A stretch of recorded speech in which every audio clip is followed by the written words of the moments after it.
Hi guys, if you saw my video last week, I talked about one of the fruit of the Holy Spirit, which was joy. And today I would like to talk about another one, which is peace. And it's interesting because both joy and peace are quite often mentioned together in the Bible. And so I would just like to share some thoughts about one of my favorite verse, which is found in John 14, which is towards the end of Jesus' life. And so he's sharing with his disciple his last words of encouragement before he dies. And he says in verse 27, "Peace I live with you, my peace I give you. I do not give to you as the world gives.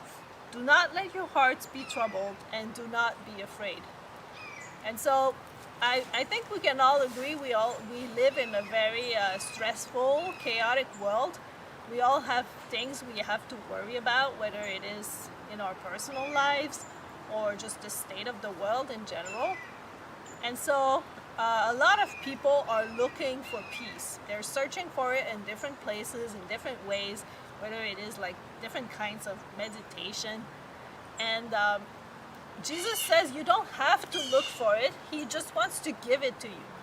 And he's kind of an expert on it. I mean, he's been called the Prince of Peace after all.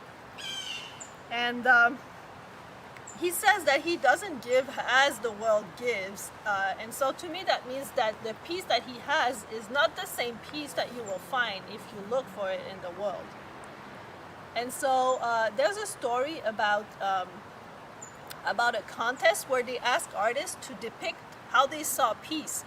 And so some artists painted like very quiet scenes, like a lake, very quiet lake, or a pasture with sheep in it, these kind of things.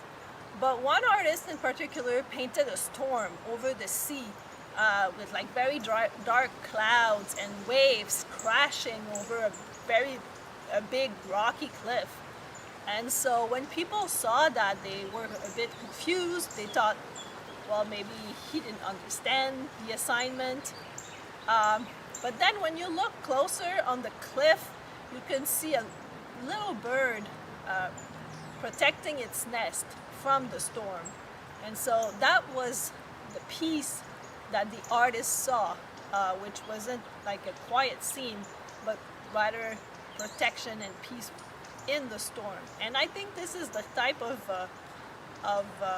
peace that Jesus wants to give, which is pretty similar to the joy that he gives too, which I talked about last week, that is not a peace that is based on the elements, but in spite of the elements.